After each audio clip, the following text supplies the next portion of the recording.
Hey everybody, Luke Gordon here, and I'm back with another video about concussion and concussion treatment. And in this video, I want to talk more about that fifth area of treatment. If you watch that first video I have about the 5 areas of treatment for concussion, I want to talk about the fifth area, which is diet and nutrition. So, we're going to work on a lot of areas with concussion in terms of manual therapy and exercise therapy and all those things. But really, your diet and your lifestyle changes can have a really significant impact on your recovery. So I wanted to make a video going through a really good detailed list that we give our clients on everything they can do to take advantage of these types of changes.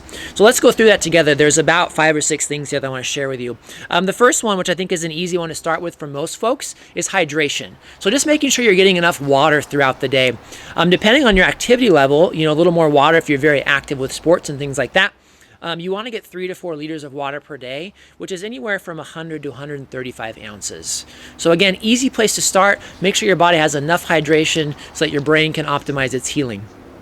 The next thing on my list is you want to avoid all refined sugars. So really all of those processed sugars that are in so many of our favorite foods, and then really simple carbs. So pastas, breads, rice, cookies, candies, sweetened drinks, all of those things, real starchy foods, grains, all those things, because those are pro-inflammatory foods. And if your brain is inflamed and having trouble recovering after this injury, you want to do everything you can to reduce your inflammation.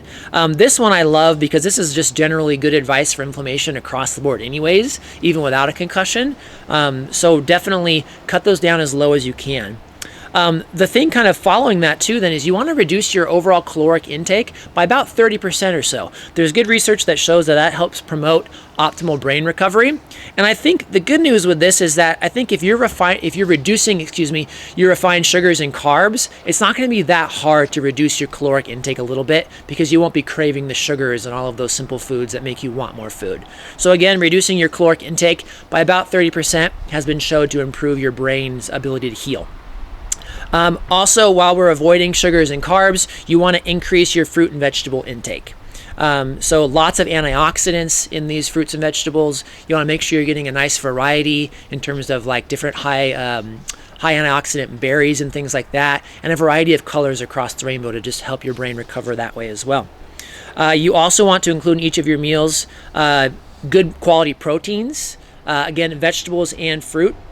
And then also good quality fats. So, this is a brain injury we're talking about. So your brain needs fat to recover. So good high quality fats are definitely an important part of your recovery.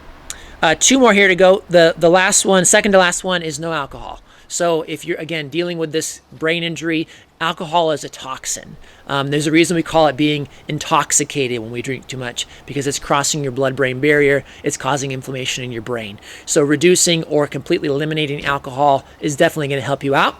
And then lastly, one of my favorite ones, because I've done this for a long time for my own personal inflammation, is that we're going to, if we need to, we can try you on a gluten-free diet for 4 weeks. I would argue going longer than 4 weeks is better, but I think if you can mentally commit to 4 weeks, that's a good thing. So gluten-free, so we're going to avoid all those foods that have wheat, barley, and rye in them, which is a lot of foods, but there's some good alternatives these days. There's plenty of foods you can still eat, but that's going to help with brain inflammation as well. So again, I hope all of these tips are helping you. If you're trying to recover from a concussion, you've got post-concussive syndrome now, this stuff should all help you in terms of getting back to your activity level, getting back to your sport, getting back to work, whatever it is you're trying to get back to. All of this stuff should help. So if you have more questions on that, please leave a comment below the video.